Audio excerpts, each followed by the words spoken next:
to go faster, simplify, then add lightness. While Colin Chapman's still quoted adage defined the early years of Lotus, his fellow garagista Bruce McLaren took a subtly different tack as his fledgling team came to dominate Can-Am racing in the late 1960s with a succession of increasingly brawny Chevrolet V8-powered monsters. Add lightness, then add more power. Bruce and Colin are no longer with us, but their philosophies still guide the companies they founded. And the McLaren 720S is the best demonstration yet of McLaren's core principle of peace through superior firepower. With 710 horsepower, its twin-turbo 4.0-liter V8 is 49 horses up on the Ferrari 488 GTB, a car that's rarely accused of sluggish road manners.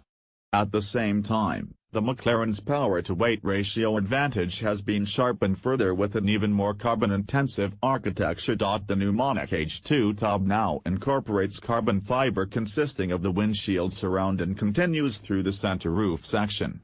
These improve structural integrity. Load bearing for the 650S, this car's predecessor, was handled entirely by the lower tub, which explains why coupe and Spider versions had the same torsional rigidity. The composite greenhouse components also save weight compared to the previous model's aluminum pillars and windshield header. McLaren says the body is 40 pounds lighter, with the 720S's overall dry weight falling to a claimed 2,828 pounds with every available lightweight option. The same but very different. So, while the fundamentals of a carbon body and a mid-mounted V8 sending torque to the rear wheels remain the same, pretty much every detail has been tweaked or changed. Visually, the most obvious difference is the loss of the 650S's side air intakes, with the 720S looking sleeker and more muscular without them. Air is now directed to the engine and radiators by a well-disguised channel next to the rear windows. While our praise for the design at the rear is unalloyed, the back bears a distinct resemblance to the McLaren P1 with the rear wing in its deployed position. The new dark headlight apertures, which incorporate air intakes as well as lighting elements, are very color-sensitive, the metallic white of our test car giving the 720S a dead-eye look that is evocative of a fish market. The well-trimmed cabin is supremely functional, but it lacks much of the showbiz of flashier rivals.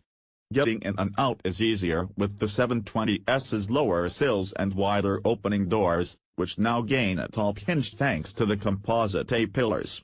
Visibility is good enough to justify McLaren's frequent assertion that it was inspired by jet fighter design. The thin front pillars dramatically improve the forward field of view, and new glazed C-pillars pretty much eliminate the over-the-shoulder blind spots that have defined mid-engine supercars since they first emerged from the primordial ooze. Switchgear has been simplified, with climate controls moved from the doors to the central touchscreen, which lacks the sensitivity and usability of more mainstream systems. There is some supercar theater in the form of the power-tilting digital instrument display. It folds away,